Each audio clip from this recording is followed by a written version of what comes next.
The Big Sell Illuminati, where some of the best in the business discuss what's worked, what's working, and what's failed in selling big sales. Our panel of experts includes Clarity Seeker, a black belt of brands, our snarky marketer, Monique de Maio. CEO to CEO selling is his game. Fortune 500 in his lane. The Lex Luthor of the close, Mark Kennedy. The effective executive, a force on the boards, a buyer on fire, Tiffany Olson. David versus Goliath selling, the prince of process, Sun Tzu of big sales strategy, Tom Searcy. And that's your panel. Now it's time to talk about big sales. Welcome everybody to the Big Sale Illuminati. We are excited to have everybody here for episode, I believe it is 16.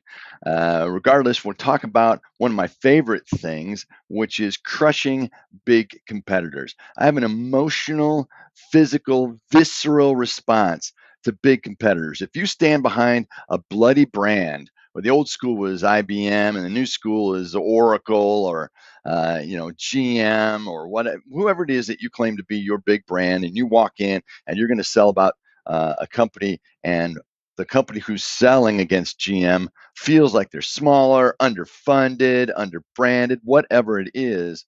When you win, let's just call it what it is: blood on the teeth, right? Favorite steak on the flavor, because we love crushing large competitors. And so we've got Monique de Maio, who is our snarky marketer, and we have the Lex Luthor of the close, Mark Kennedy, and our buyer on fire, Tiffany Olson.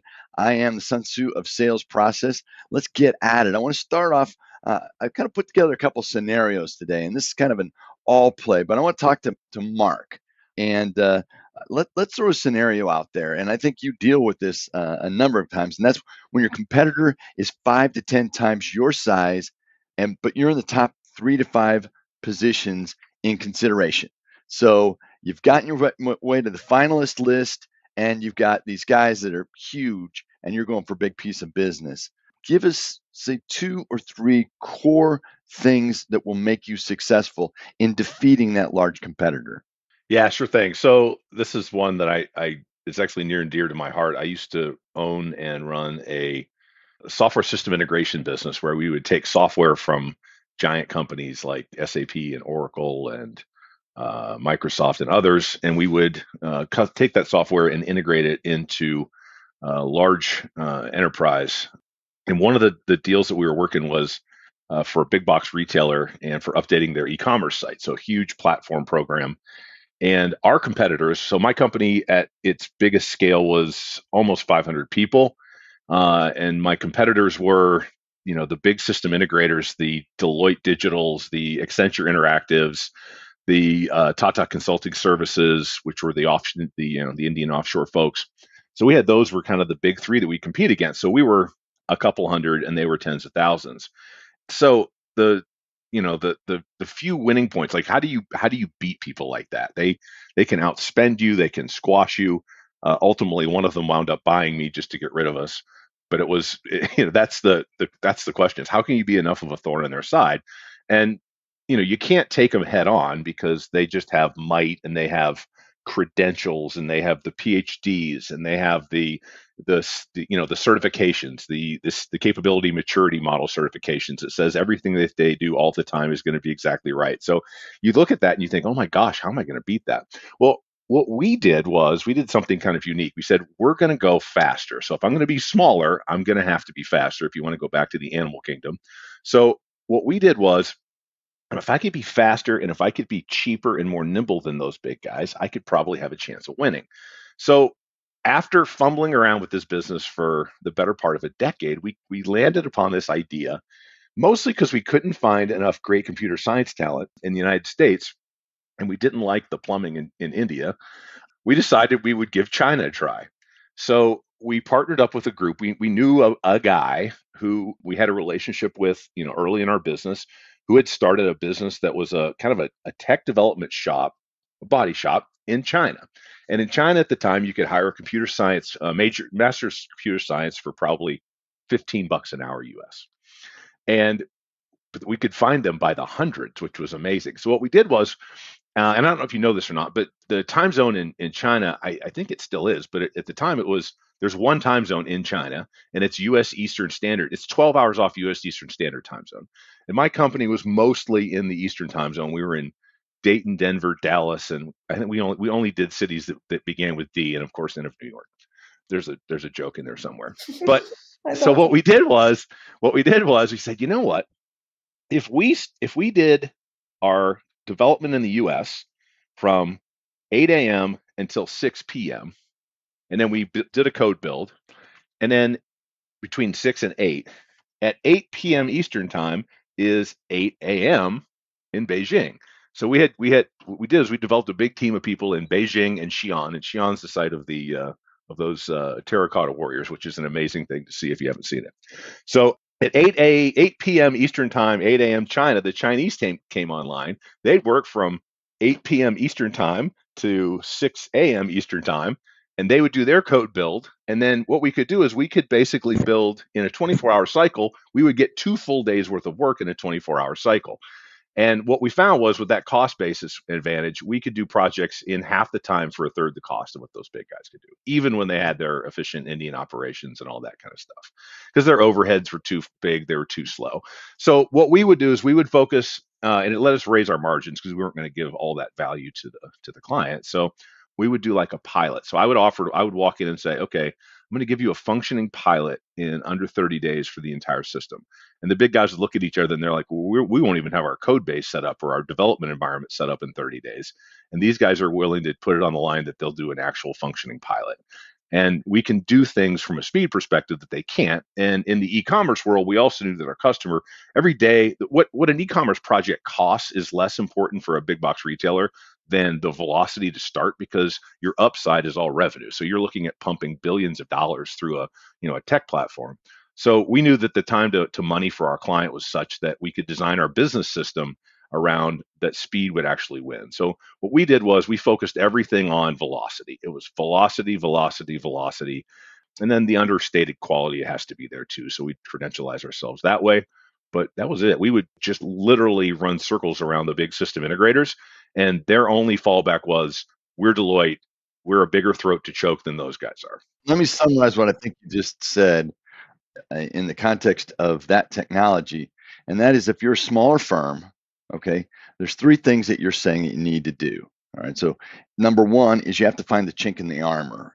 Sometimes that's speed, sometimes that quality, sometimes that's nimbleness, but you have to find the chink in the armor. Could be personalization, something like that. Yeah, all those things. It could be personalization. Second thing inside of that is you want to get a way to do a head-to-head comparison, what they would used to call the Coke Pepsi challenge. Taste each one of these, which is better. So you put in a pilot that demonstrates head-to-head why we are better. And the third thing that you want to do inside of that is offer an incentive that is something next to or tangential to whatever your skill set is. Sometimes dangerously, it could be price, but in other things, it's to kind of solve the panic button problem that they're having at any one given moment. You've got to be fast enough, nimble enough that represents the benefit of being with a smaller company versus a larger company. So you do all 3 of those things, you got a shot at beating out a big competitor. First of all, great summary on those points, because I thought that was wonderful. And Mark, I loved that example. I have a question for you though, Mark, because when you were talking, this is something that I think comes up a lot in those situations. So you know that you're less expensive. And then you said, we didn't transfer all that value to the value of being less expensive to the customer. What was the philosophy in pricing next to these big competitors? Was it to be lower, equal, higher because you added value? Kind of, can you talk to us a little bit about what your philosophy in pricing was? Yeah, sure. So when you're a small business, your philosophy is there's kind of like a hierarchy depending on how well the business is going. So I was running a professional services business, and at one point I went and did one of those executive education courses. They put one on at Harvard, which is amazing. It's called Leading Professional Services Firms. And there's a guy, PhD, Tom DeLong is his name. He's an author, a brilliant guy. And he opens the course. There's probably 150 people in the room, lots of lawyers and stuff. And he says, by a show of hands, he goes, I have an investment opportunity for you. for everyone here, and I'd like you to consider it. It's something I'm kind of pitching to you. He goes, by show of hands, who here would like to invest in my company? And my company, I'll describe it for you. It has high fixed costs, and it's subject to frequent and extended periods of overcapacity. Who would like to invest in my little business? Of course, everyone's looking around like, no, we don't want to do that. And he says, well, ladies and gentlemen, you have chosen a career of professional services, and that is exactly the investment you have made. So when you talk about pricing philosophy, the first thing you have to look at is, especially when you're in a business that's chasing capital allocation dollars, how covered is my resource base? Because if my resource base is completely covered, I'm going to charge as much as I possibly can. And if my resource base, my fixed cost folks that I have to, make payroll with every month, if those folks don't have, at least a 12-month backlog on them, then I'm going to be very, very aggressive to make sure I can lock up my base costs so I can really get dollars at the other end. So that it's a little bit of a depends. I'd like to say that there's a more of a calculus to it, but once I had that squared away and I knew my numbers were right, then it became get as close to or as much of as the big guys are going to be. And we knew what their rate cards and what their overhead charge rates were at the time. So we kind of knew where they were going to be price wise. And for us, the only real question was either how much were they going to discount at the end, or how big of scope did they really think that they saw that maybe we didn't see. Well, this is what we're seeing right now is the changeover in professional services between gig employment, right, and the idea of offshoring employment, and then the curiosity of what AI can deal with employment. Those three pieces that are out there, how do I manipulate that, right? That's the question. I don't have the answer yet. The manipulations are going on out there to see, can I drive down my costs by 5, 10, 15%, so that I'm not carrying that SG&A all the time, and it doesn't have to go, flow with the business projects and new clients that come on board.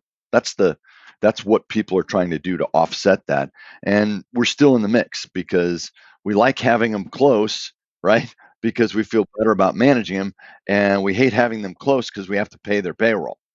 All right. Well, okay. That great scenario. Very, very helpful. All right, Tiffany, we got a buyer on fire. You're behind the piece right here. Mark is pitching to you, or I am, or No. I know. No kidding. Yeah. Question number one is, could I get someone else to be in this room to buy from me than Tiffany? Tiffany would be my nightmare buyer if I was selling to Tiffany. I don't think I could move her I couldn't use any of my dark arts on her. Well, because you told me all of them. I know them all now. I have figured out what one of Tiffany's great games, and this happens all the time with big competitors that you're competing with big competitors. I'll say this. Tiffany plays the person who doesn't understand. All right. So she says, I don't understand what you just said. Could you explain that to me again? She does it again and again. She understands perfectly, but she draws people in. And that's one of the things I hate about selling. Big companies you're selling against competitors. They use small companies for intellectual property and redesigning their scope. And then they pitch it back and they go to the big competitors and say, well, can you do these things in your presentation? So your small company is giving away the intellectual property that designs the greater shape, professional services being one of those places, but manufacturing as well. And you wind up becoming their small consultant that they then take to the big player who's the safe model. And it's the trade-off of how much do I give away and what I know versus how much do I hold back as my value prop later on. And Tiffany's very, very good at doing that job, which is getting intellectual property at low cost and then going to safe brand as a better way to justify purchases. Now, a lot of folks would consider that to be unethical and just nasty. Now, I'm not one of them, all right? That's not me. But I can see where people would feel that way about Tiffany specifically. I know you're in a bad mood, so please keep taking it out on me. Yeah, it's love. That's love. That's all right. It's tough love. All right, Tiffany, I'm going to set you up. I'm going to set you up with a scenario. You got a competitor is a top 5 brand company in your industry. I know you've dealt with that. So you're head to head against another big player, and they're currently under contract with your competitor. So you're trying to leverage your way in and get some position. Guess what? It's coming up for review. The contract's coming up for review. big companies have contracts that come up every 3 years or whatever. They send out their RFI, RFP, RFQ. You got a shot to get in there and take it from the person who already has it, and you've got to get in and you've got to knock it out with some sort of a 15-minute elevator speech. How do you get that buyer's attention with an interesting value prop? Get it fast, because the easiest way is just to say, let's not make any change, right? Don't change, do it ourselves, or figure out a way to hire somebody else. And the easiest of those two is not you. So what do you do? I had kind of a similar situation happen to me, and I'll kind of walk you through what happened and what I did wrong, what I would have course corrected, and then maybe we can talk about it. So, this was when I was selling laboratory equipment into a hospital, and I had never met the lab director before. Now, the lab director is the head, and then inside the lab, there's all different departments.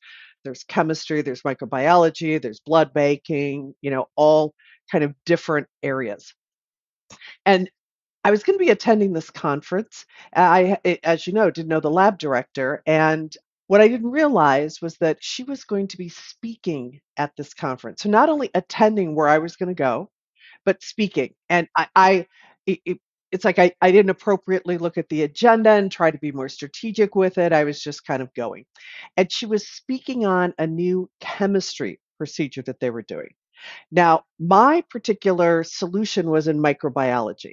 So, kind of different area than she was speaking on, but she was in charge of all of it. So I sat down, I thought, this is my opportunity. So I go, I sit, I listen to her talk. And afterwards, I went up, introduced myself, my company, and I asked an incredibly detailed question on what she had just spoke about because I wanted her to know how smart I was. It's like, hey, this gal's smart, and that I was paying attention. So she answers the question. Of course, it's quite elaborate. There's other people standing around who also want to ask questions. And then I thought, okay, now's my chance. I said, hey, we currently have a contract with you. We had a small contract in the microbiology area, not the big stuff. And just want you to know we can do a lot more. And she said, yes, I know you do a good job. Turned around and talked to someone else. So she was Ouch. the buyer Ouch. on fire. She was the Yeah. buyer on fire. Best avoidance tactic in the entire world. And so I never got a chance to do the why should she care? When I kind of looked and reassessed, it was my first sentence. I should have tied in the leadership that she was talking about in that area and how she could have that same leadership in the microbiology area through our solutions, and then get to maybe tying in something that asked a question on what she had been talking about. Because I hadn't thought about, and I was not good at that point at these elevator speeches, these very short, crisp, why I care. So I'll tell you what did happen. So I did follow up with her afterwards, specifically on her talk. I got her hooked up with some other directors in similar situations, and I really became very good friends with her. But it took a while because I became kind of her trusted advisor. But even through all of that, I was really, really slow to tie in my solutions with her. And it was all because at the time I really felt I had to earn the right to be able to talk about my solutions. Wait a minute. Hold on a second. This is a whole psychological chapter coming up here. Yeah, this is so important. What I want you to say, and I just want you to give it to us, so we can write it down. Give me the path of a couple of steps, 2, 3, 4, to get the right to sell, which is what you're talking about. Is you're demonstrating your expertise compared to an internal competitor. What's the pathway to that right to sell, which includes being the trusted advisor? Yeah. So for me, it was know who I am. And I asked that first very smart, intelligent question, which is I'm credible. I know what I'm talking about. I have then developed your trust, and I have now you kind of see the work. So it wasn't a pilot, but it was, see and know my work within your company.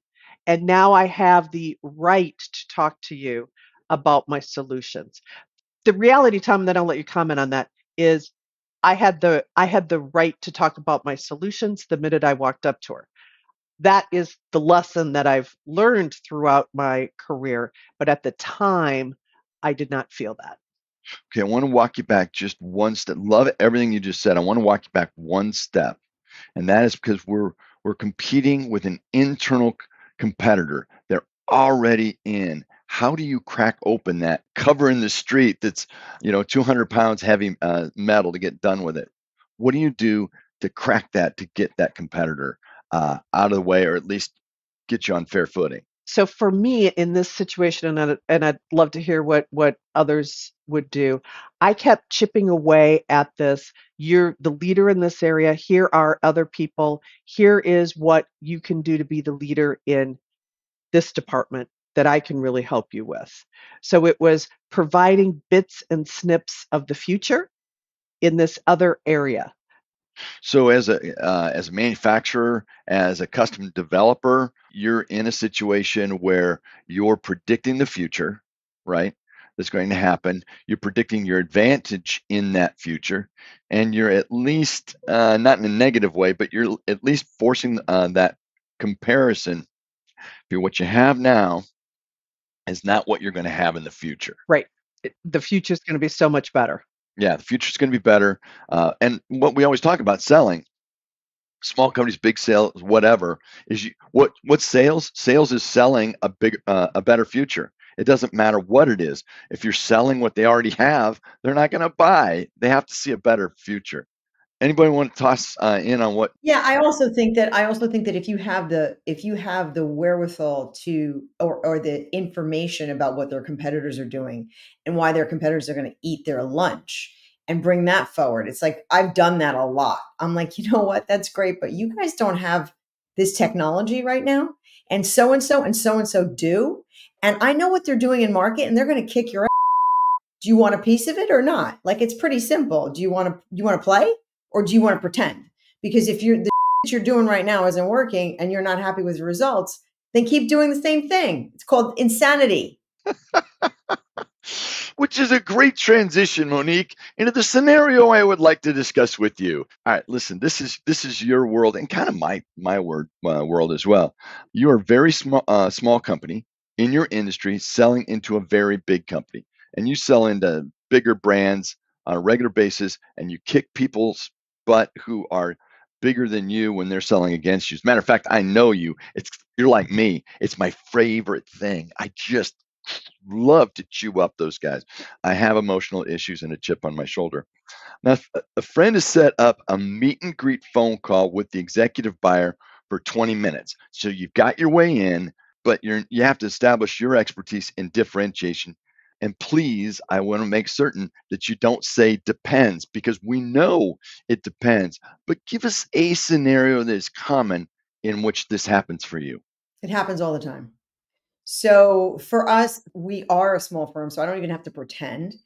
And there's two things that happen. One is that we're brought in because somebody within the organization knows that we know the business, and or they're currently working with a series of agencies of record that are very, very large, usually ad agencies or PR agencies, or a combination of the two, that are so large that they have basically been sold a contract that they're locked in with and they have the B or the C team trying to develop relevant content to drive campaigns that they know nothing about. So it takes them literally weeks and months to develop stuff that we could do in days and weeks. So if we are selling against a larger competitor, this is what has to happen. Three things. We have to talk about being nimble. So speed to market. Speed to market is speed to money. Speed to money is what everybody wants. So that's the first thing. The second thing is you have to show that you are the subject matter expert in their field and be able to speak to and about the trends that are happening in their marketplace to them right now.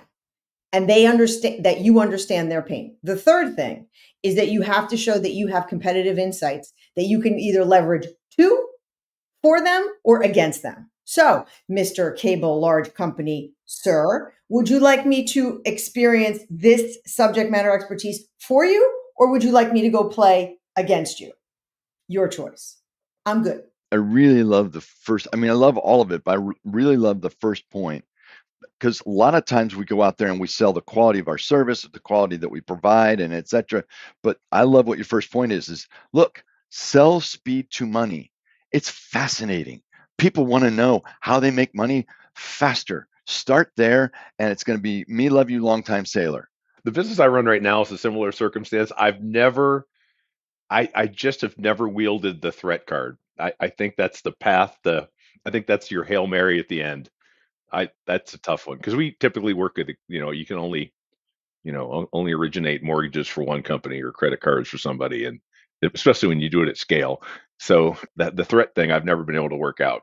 I'm not actually suggesting that I threaten people. It was more the undertone of we have the subject matter expertise. Actually, I should have qualified that. I don't say, do you want me to work for your competitor? I don't say that. I actually wow, say, that's how you get shown the door. You just imply it. Yes, I do. I do imply it. And in a lot of the times, because we don't have non-exclusive contracts and we're under the line. Okay. So my ability to say and do things the way I just described them are simply because we are not large enough for anybody to give a shit. So we're under the radar. We don't have a large multi-million-dollar contract with any one entity, and we don't have to sign exclusivity. I've always done exclusivity, right? So when I worked with Avaya, I didn't work with Cisco. When I worked with Spectrum, I didn't work with Cox. And there was a time where that made sense. Intel didn't work for AMD, but then the exclusivity card goes away when the contracts are lower and what you're developing is under the radar. So I think that makes a lot of sense, and I think the everybody's kind of said this, and that is that I can give you what you want differently than your approach, right? So instead of doing the threat side, what I just heard you say, and I've heard said, is I'm going to say, if you take this approach, you're going to lose, and that way, if whoever they listen to, bigger company or whatever, takes an approach that won't be successful, you're the top of mind.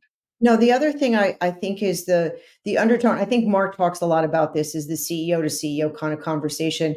And, you get to a certain point in your career where you're not afraid, you don't have the imposter syndrome that we all, maybe not all of us, but some of us have gone through.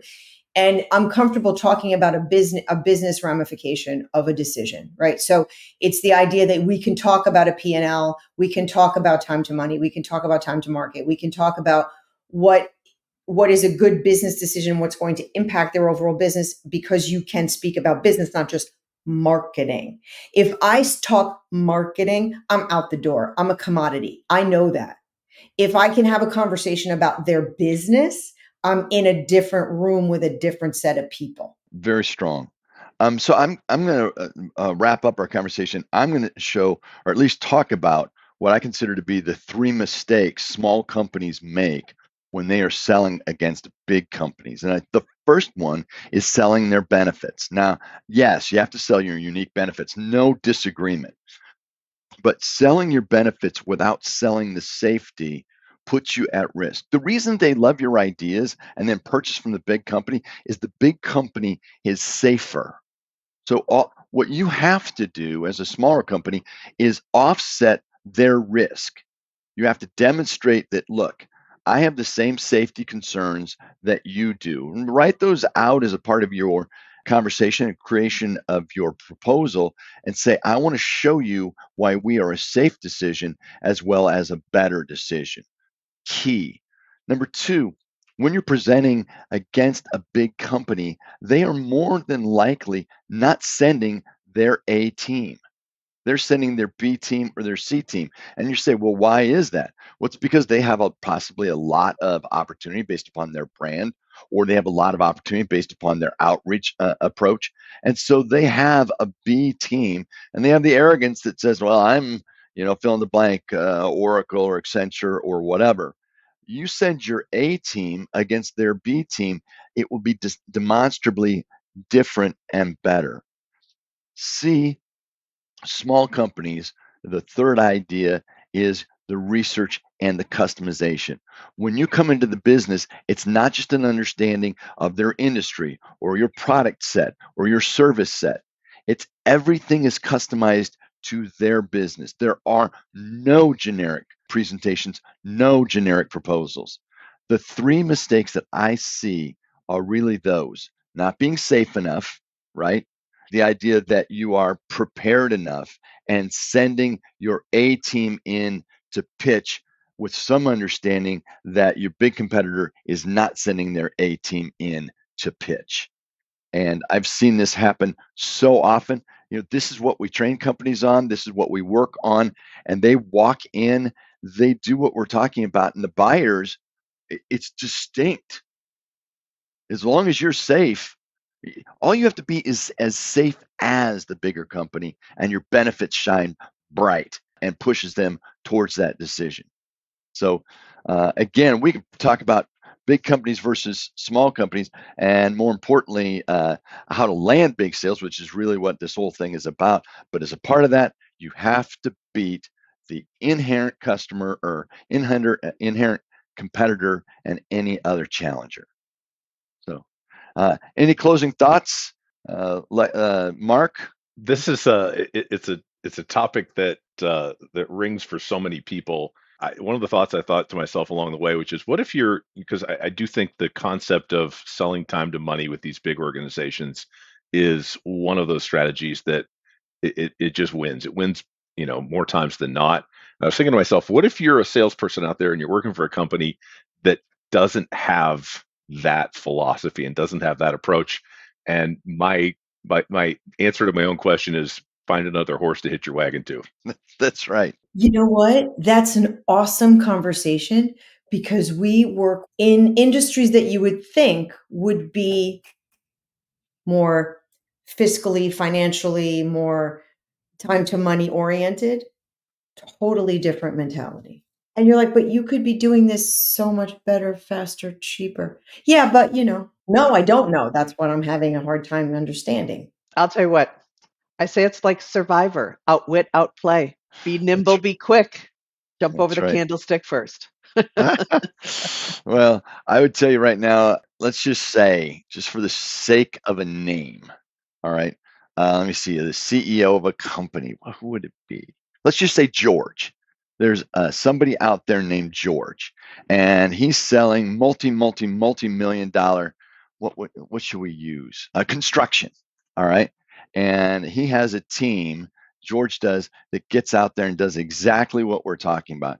Customized pieces that are out there, knowing more about what's going on, selling the safety of their business and how they operate, and making certain they bring their A team. And it's amazing how often in that kind of, well, let's just say that kind of industry, that kind of a president and owner named George, how often that kind of company wins. So, all right, everybody, really appreciate all the input. And as we often say, go out and make your biggest sale. Thanks, everybody.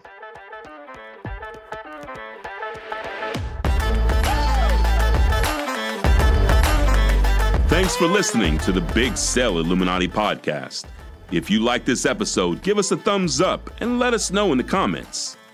Also, be sure to subscribe to the podcast on whatever platform you're listening on. Until our next episode, best wishes on your big sales.